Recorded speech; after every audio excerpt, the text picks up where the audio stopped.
শৈশব থেকেই আমার ভাই ছিল খুবই চঞ্চল। যখন তার বয়স 16-17 বছরে পৌঁছায় তখন তার মন ধীরে ধীরে পাড়ামহল্লার মেয়েদের প্রতি আকর্ষিত হতে থাকে। ভাইয়ের নাম ছিল অভিজিৎ, কিন্তু পাড়ার সকলে তাকে আদর করে অভি বলে ডাকত। দেখতে যেমন সুন্দর ছিল তেমনি তার মিষ্টি কথার মধ্যেও এমন এক ধরনের আকর্ষণ ছিল যে তার থেকে বড় বয়সী মহিলারাও তার সঙ্গে কথা বলার বাহানা খুঁজে বেড়াত। অভিজিতের আরেকটি বিশেষ গুণ ছিল, সে সাধারণত এমন মহিলাদের সঙ্গে বন্ধুত্ব গড়ে তুলতেন যারা একা থাকতেন এবং বাড়ির দায়িত্বে ছিলেন। এতে তাদের সঙ্গে আলাপ আলোচনা ও দেখা করা সহজ হতো এবং কারো সন্দেহের চোখে পড়তে হতো না। একদিন আমার ভাই আমাকে এসে বলল, বোন, টিউশন পড়তে আসা সেই মেয়েটি বেশ চমৎকার। তার বয়সও কম আর মিষ্টি চেহারার জন্য সবাই ওকে খেয়াল করে, তবে তার পরিবারের কেউ তাকে খুব একটা খোঁজখবর নেয় না। প্রায় টিউশন শেষে সে এখানে থেকে যায়, কিন্তু তার পরিবার কখনো জানতে চায় না সে কোথায় থাকে। তার কথা শুনে আমি কিছুটা অবাক হয়ে গেলাম, মনে হলো যেন তার মধ্যে একটু বেশি আগ্রহ তৈরি হয়েছে। তবুও চুপ করে রইলাম। কিছুক্ষণ পর সে বলল, তুমি যদি মেয়েটির সঙ্গে একবার পরিচয় করিয়ে দিতে তাহলে কাছে থেকে একবার দেখার সুযোগ পেতাম। তখন আমি বললাম, কাল এসো, সে টিউশনে আসবে, তখন পরিচয় করিয়ে দেব তোমার সঙ্গে। তার সাথে পরিচয় করিয়ে দেওয়ার পর ভাই মেয়েটির সাথে। অভিজিতের জীবন বেশ চাঞ্চল্যকর ছিল। তার অস্থির প্রকৃতির কারণে মহল্লার অনেক মহিলা ও মেয়েরা অসুবিধার সম্মুখীন হতো। সে শুধু পাড়ায় নয়, স্কুলেও অনেকের সঙ্গে বন্ধুত্ব গড়ে তুলেছিল। মহল্লার মহিলাদের সঙ্গে মেলামেশা তার কাছে যেন এক প্রকার বিনোদনের বিষয় হয়ে দাঁড়িয়েছিল। এ কারণেই প্রায় আমাদের বাড়িতে তার ব্যাপারে অভিযোগ আসতে শুরু করেছিল। আমাদের আব্বা আম্মার অবস্থা তো আরও খারাপ। তারা ভাবতে ভাবতে কষ্ট পেতেন, আমরা কেমন সন্তানকে বড় করছি। আব্বা প্রায়শই মাথায় হাত দিয়ে আল্লাহর কাছে প্রার্থনা করতেন যেন অভিজিৎ সঠিক পথে আসে, কারণ এতে পরিবারের সুনাম জড়িত। আম্মাও অভিজিৎ এর আচরণে দুঃখে থাকতেন। আসল ঘটনা হল, অভিজিৎ আমাদের পরিবারের বহু আকাঙ্ক্ষিত সদস্য হিসেবে জন্ম নেয়। দীর্ঘ প্রার্থনার পর পরিবারে তার আগমন ঘটে, আর সেজন্য সবাই তাকে ভালোবেসে অভিজিৎ নামে ডেকে বিশেষ স্নেহ করত। অভিজিৎ সবসময় নিজের মতো চলার সুযোগ পেত, আর তার ইচ্ছাকে সবাই গুরুত্ব দিত। এই ভালোবাসার পরিবেশে বড় হতে হতে তার মনে মহিলাদের প্রতি আকর্ষণ জন্মায়। বিশেষত তার চেয়ে বয়সে বড় মহিলাদের প্রতি তার বেশি আগ্রহ ছিল। অভিজিৎ প্রথম এই আচরণ প্রদর্শন করে যখন তার বয়স ছিল 14 বছর। প্রথমে সেটা নিছক কৌতূহল ছিল, তবে ক্রমে এই অনুভূতিগুলো আরও গভীর হতে থাকে। আজকের এই গল্পে আপনাদের জানাতে চলেছি আমার ভাই অভিজিৎ এর একটি গল্প। আর দয়া করে ভিডিওটি ভালো লাগলে ভিডিওতে একটি লাইক করে দাও। সবার আগে জানাই, আমার নাম পূজা। আমার ভাই অভিজিৎ, যাকে সবাই আদর করে অভি বলে ডাকে, ছোটবেলা থেকেই কিছুটা অদ্ভুত স্বভাবের ছিল। যখন একটু বড় হলো তখন সে প্রায়ই নিজের ঘরে দীর্ঘ সময় ধরে বন্দি থাকত। ঘন্টার পর ঘন্টা ফোনে ব্যস্ত থাকত, আর আম্মু তাকে খেতে ডাকলেও সে নিজের মতো করে সময় কাটাত। মাঝে মাঝে কেবল খাবার খেতে বাইরে বের হতো। অভিজিতের পড়াশোনায় মনোযোগ কখনোই ভালো ছিল না, তবে ছোটবেলায় 15 বছর পর্যন্ত ঠিকঠাক স্কুলে যেত। কিন্তু 16 বছর বয়সে পৌঁছানোর পর থেকেই তার মন পড়াশোনা থেকে সরে যেতে শুরু করে এবং আশেপাশের মহিলাদের প্রতি আকর্ষণ অনুভব করে। সেই থেকে তার মাথায় নারীদের নিয়ে ভাবনা গেঁথে বসে। তখন থেকেই স্কুল বা কোচিংয়ের মেয়েদের বদলে সে পাড়ার মহিলাদের সঙ্গেই সময় কাটাতে আগ্রহী হয়ে ওঠে। সব সময় মহিলাদের কাছে গিয়ে গল্প করত, হাসি ঠাট্টা করত, আর মহিলারাও তাকে অনেক পছন্দ করত। অভিজিৎ যখন পাড়ার মেয়েদের সঙ্গে মজা করত তখন প্রায়ই সেই ব্যাপারে অভিযোগ আমাদের বাড়িতে আসত। এমন কাণ্ড শুনে কখনো কখনো আব্বু এতটাই রেগে যেতেন যে অভিজিৎ এর উপর হাত তুলতেন। কিন্তু এখন অভিজিৎও বড় হয়ে গিয়েছে, সে পাল্টা উত্তর দিতে শুরু করেছে এবং আব্বুর সঙ্গে কথায় কথায় ঝগড়া লাগিয়ে বেরিয়ে যেত। কিছুদিনের জন্য কথা বলা বন্ধ রাখত। আম্মা আব্বু ভীষণ চিন্তিত হয়ে পড়তেন। তারা বারবার আল্লাহর কাছে প্রার্থনা করতেন, আমাদের এমন কেন হলো? হে আল্লাহ, কি পাপ করেছিলাম আমরা? অভিজিৎ আমাদের পরিবারে অনেক দোয়ার পর জন্মেছিল, আম্মা আব্বুর দীর্ঘ অপেক্ষার পর। কিন্তু এখন সেই প্রার্থনার ফলই যেন উল্টো দিক থেকে বোঝা হয়ে দাঁড়িয়েছে। পাড়ার লোকজনও তার জন্য বিরক্ত হতে শুরু করেছে। যখন আব্বুর মনে হলো যে বোঝানো কিংবা শাসন করে আর কিছু হবে না, তখন তিনি সিদ্ধান্ত নিলেন অভিজিৎকে যদি কোনো কাজে ব্যস্ত রাখা যায় তবে তার মনোযোগ অন্যদিকে যাবে। আব্বু অনেক কষ্ট করে কিছু টাকা জোগাড় করে অভিজিতের জন্য একটি ছোট হার্ডওয়্যার দোকান খুলে দিলেন। তিনি অভিজিৎকে বুঝিয়ে বললেন, বেটা, আমার বয়স হচ্ছে, একদিন আমাকে বিশ্রাম নিতেই হবে। ঘরের খরচ চালানোর জন্য আমি এই দোকানটি তোমার নামে দিয়েছি। এখন থেকে তুমি এই দোকানের দায়িত্ব নিয়ে দেখাশোনা করবে। আব্বু অভিজিৎকে বললেন, মেহনত করবে তো আমি তোমায় আরও সাহায্য করব, শুধু মাসে একবার আমাকে হিসাবটা দেখাবে। এই কথাগুলো শুনে আমি আমার ভাইয়ের প্রতিক্রিয়া লক্ষ্য করছিলাম। সে মনে মনে খুব খুশি হয়ে উঠেছিল। ভাবছিল বাড়িতে আম্মা আব্বুর নজরদারির মধ্যে থাকতে হতো, কিন্তু এখন দোকানে বসে নিশ্চিন্তে সময় কাটাতে পারবে। তার কাছে স্বাধীনতা পাওয়াটাই যেন সবচেয়ে আনন্দের বিষয় ছিল। এভাবেই অভিজিৎ এখন দোকানে বসতে শুরু করল। যখন দোকানে কম ক্রেতা আসত, তখন সে ফোন বের করে নিজের মতো ব্যস্ত হয়ে পড়ত। ধীরে ধীরে দোকানটিও জমে উঠল, আর টাকা আসতে শুরু করল তার হাতে। আর সেই টাকার স্বাদ পেয়ে যেন অভিজিতের মনে আরও কিছু করার ইচ্ছা জেগে উঠল। দোকানে কাজ করতে করতে অভিজিতের কিছুটা মজা পেত, কিন্তু বয়স বাড়ার সঙ্গে সঙ্গে তার উদ্দেশ্যগুলো আরও দৃঢ় হতে থাকে। অভিজিৎ এবার পাড়ার অনেক মহিলার সঙ্গে পরিচিত হয়ে গিয়েছিল। কোথা থেকে যেন তাদের ফোন নম্বর পেয়ে যেত এবং তাদের সঙ্গে এমনভাবে কথা বলতো যে তারা সহজেই তার উপর বিশ্বাস করতে শুরু করত। তার সাথে যারা কথা বলতো তারা বেশিরভাগই মহিলারা বিধবা ছিল। ফোনে কথোপকথনের সময় সে এমনভাবে মিষ্টি কথা বলতো যে অনেকেই তার কথায় মুগ্ধ হয়ে যেত। অভিজিৎ খুব চতুরতার সঙ্গে তাদের মনের দুর্বলতার সুযোগ নিত। এমনকি কিছু মহিলাকে বিয়ের প্রতিশ্রুতি দিয়ে তাদের সঙ্গে সম্পর্ক তৈরি করত। কয়েকদিন তাদের সঙ্গে আনন্দের সময় কাটিয়ে যখন তার ইচ্ছে মিটে যেত, তখন সে কোনো খোঁজ না রেখেই সেই সম্পর্ক থেকে বেরিয়ে আসত এবং নম্বরও মুছে ফেলত। তার জীবন এভাবেই চলতে থাকে এবং তার ফাঁদে পড়া মহিলার সংখ্যা বাড়তে থাকে। দিনের পর দিন এসব বাড়তে থাকে। অন্যদিকে আম্মা আব্বু অভিজিতের এই আচরণে ভীষণভাবে কষ্টে ছিলেন। আম্মা আব্বু আল্লাহর কাছে দোয়া করতেন যেন অভিজিৎ একদিন ঠিক পথে ফিরে আসে। কিন্তু আমার ভাই অভিজিৎ তার আচরণে পরিবারের সবাইকে সবসময় চিন্তায় রাখত। অভিজিতের বয়স ধীরে ধীরে 24-25 বছরে এসে পৌঁছাল। তখন আব্বা আম্মার মনে তার বিয়ের চিন্তা আসে। তারা ভাবতে শুরু করেন যে তাদের ছেলে এখন নিজের কাজে মনোযোগ দিচ্ছে। প্রতিবেশীরাও একইভাবে মনে করতে লাগলেন যে অভিজিৎ এখন সঠিক পথে রয়েছে, কারণ বহুদিন ধরে তার নামে কোনো অভিযোগও আসেনি। আব্বা ভেবে খুশি ছিলেন যে তাদের দোকান সফল হয়েছে এবং তাদের ছেলে এখন কাজে ব্যস্ত, কিন্তু সত্যিটা ছিল ভিন্ন। অভিজিৎ বাইরে থেকে ঠিক থাকলেও আসলে আগের চেয়ে অনেক দূরে চলে গেছে। যদি আব্বা জানতেন যে তার ছেলে এখনও বহু মহিলার সঙ্গে যোগাযোগে রয়েছে, তবে হয়তো তিনি এই ধাক্কাটা সামলাতে পারতেন না।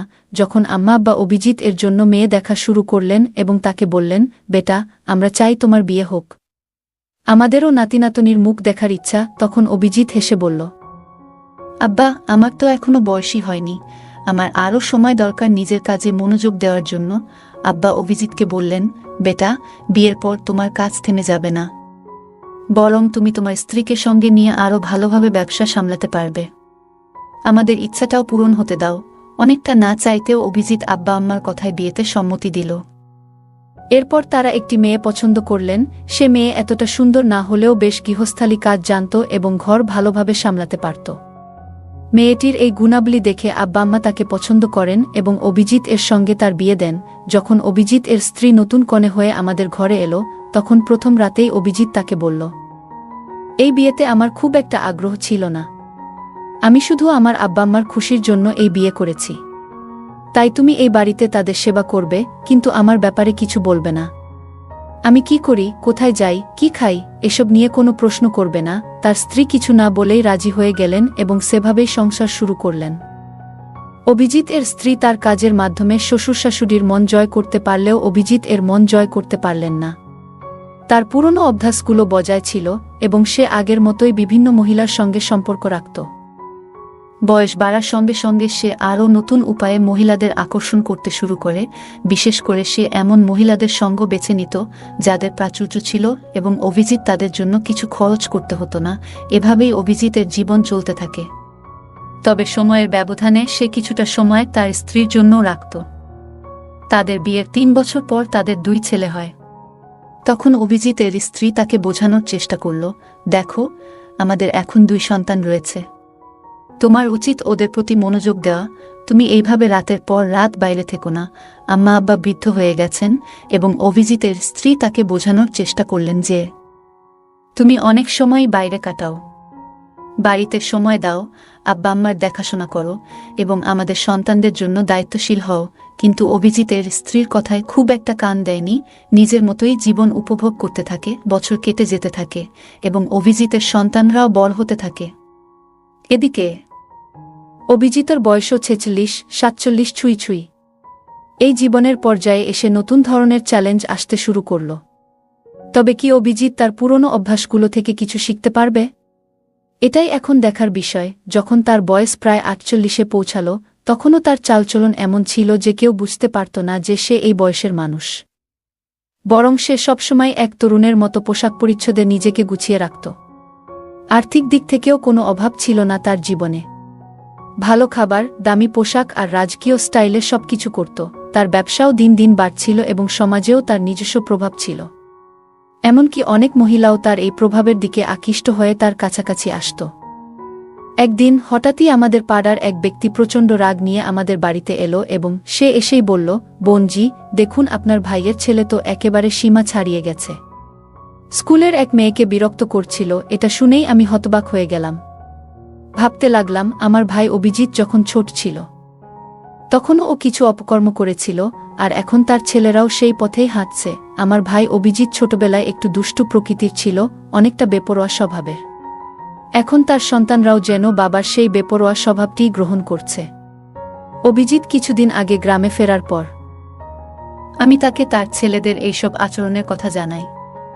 এতে সে বেশ চিন্তিত হয়ে পড়ে এবং তাদের সঠিক পথে ফিরিয়ে আনতে বোঝানোর চেষ্টা করে।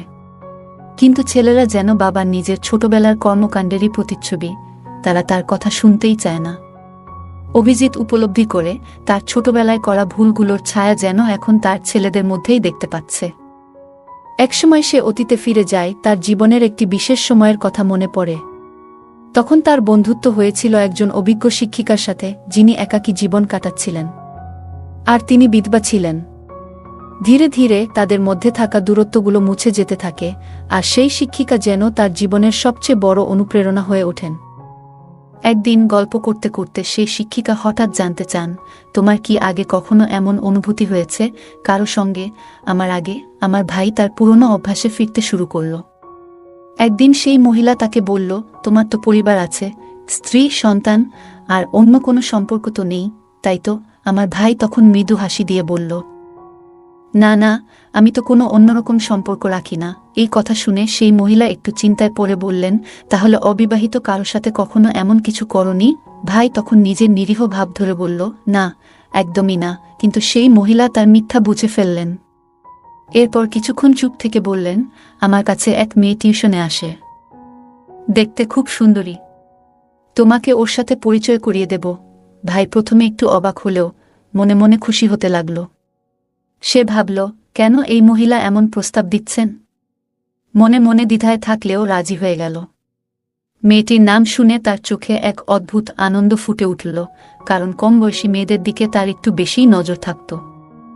একদিন আমার ভাই আমাকে বলল, বোন, সেই মেয়েটি খুব সুন্দর, ছোট্ট বয়সের মিষ্টি চেহারার। ওর পরিবারও ওকে তেমন একটা খেয়াল করে না।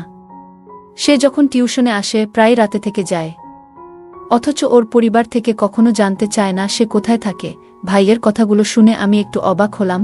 মনে হলো সে যেন কিছুটা বেশি আগ্রহ দেখাচ্ছে। তবে কিছু বললাম না। কিছুক্ষণ পরে সে আমাকে বলল, একবার পরিচয় করিয়ে দাও তো মেয়েটার সঙ্গে, কাছে থেকে একটু দেখা উচিত। আমি তখন বললাম, কাল আসো, সে টিউশনে আসবে, তখন তোমার সঙ্গে পরিচয় করিয়ে দেব। পরের দিন দুপুরে অভিজিৎ এলো।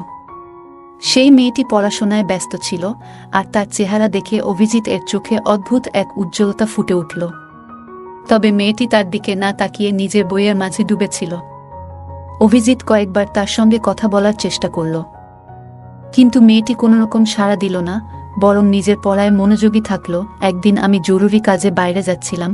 যাবার আগে ভাইকে ইঙ্গিত করে বললাম, আমি কিছুক্ষণের জন্য বাইরে যাচ্ছি, তুই নিজের দায়িত্ব নিজেই সামলাবি। বাইরে যাওয়ার পর অভিজিৎ মেয়েটির দিকে এগিয়ে গেল এবং কথা বলার চেষ্টা করল। মেয়েটি প্রথমে একটু অবাক হলেও বিনয়ের সাথে কয়েকটা কথা বলল। কিন্তু এরপর মেয়েটি বুঝতে পেরে আর কথা বাড়াতে চাইল না। এই ঘটনার পর থেকে মেয়েটি আর পড়তে আসেনি। আমি ভাইকে এ বিষয়ে জানতে চাইলে সে শুধুমাত্র হেসে বিশ্বাসটা এড়িয়ে গেল। এতে পরিস্থিতি একটু জটিল হয়ে উঠল, আর আমি আশা করেছিলাম ভাই নিজের দায়িত্বের গুরুত্ব বুঝে সঠিক পথে চলবে।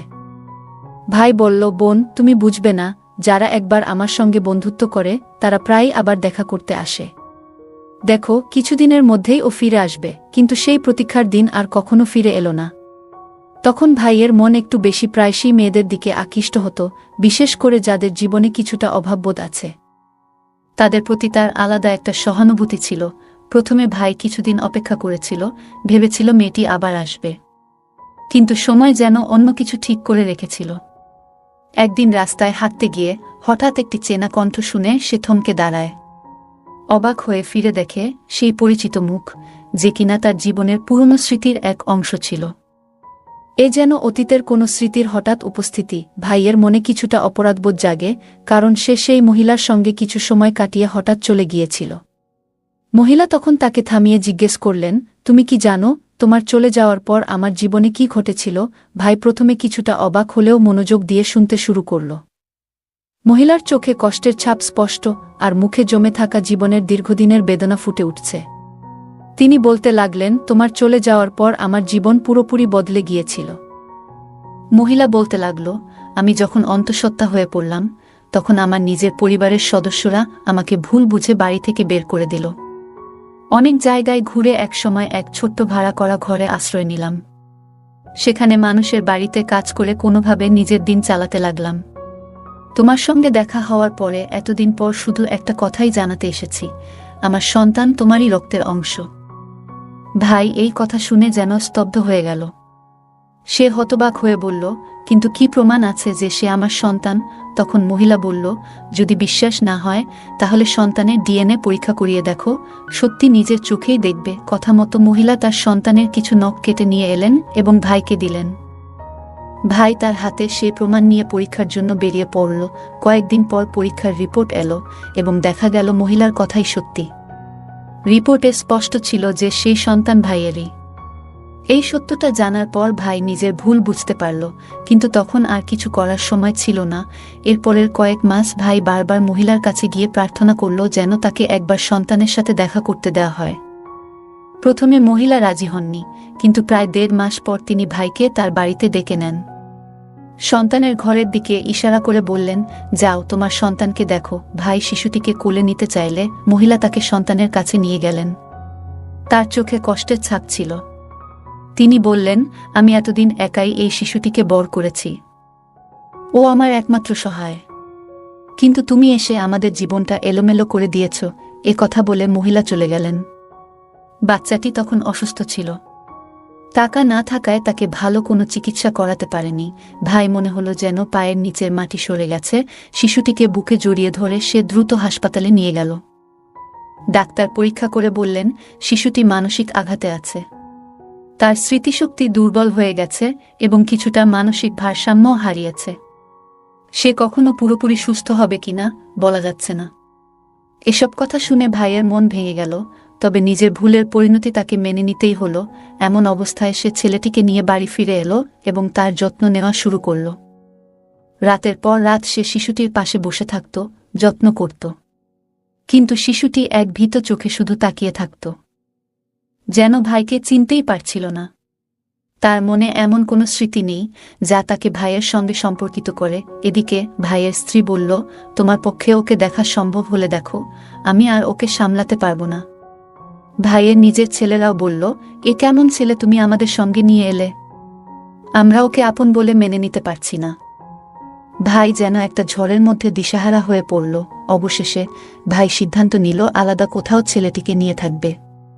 সে একটি ছোট্ট ভাড়ার ঘরে উঠল এবং দিনরাত পরিশ্রম করতে লাগল। দোকানে খেতে যা রোজগার হতো সবটুকুই ছেলেটির চিকিৎসা এবং যত্নে ব্যয় করত।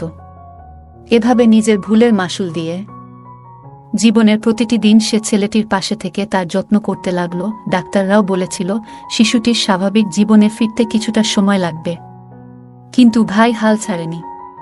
প্রতিদিন নতুন আশার আলো নিয়ে শিশুটির সেবা করত, এক স্নেহময় পিতার মতো। কিছু মাস কেটে গেল। আর ধীরে ধীরে শিশুটির মধ্যে পরিবর্তন আসতে শুরু করল। সে আর ভাইকে অচেনা মনে করত না, তার চোখে যেন পরিচয়ের একটা আভাস দেখা দিতে লাগল। ভাইয়ের অক্লান্ত পরিশ্রম আর ভালোবাসা তার মনে জমে থাকা কষ্টগুলোকে আস্তে আস্তে সারিয়ে তুলছিল। একদিন শিশুটি প্রথমবারের মতো ভাইয়ের হাত ধরল আর হালকা করে হাসল। ভাইয়ের চোখে তখন আনন্দাশ্রু এসে গেল। সেই ছোট্ট হাসিই যেন তার গোটা পৃথিবী হয়ে উঠল। সময়ের সাথে শিশুটি আরও সুস্থ হয়ে উঠল। ভাইয়ের নিঃস্বার্থ ভালোবাসা আর যত্ন তাকে নতুন জীবন দিল। এখন সে কেবল ভাইয়ের পাশে থাকে না, বরং তাকে পিতার মতো মেনে নিয়েছে। সমাজের নানা কথা আর কঠিন পরিস্থিতি সত্ত্বেও ভাই কখনো হাল ছাড়েনি।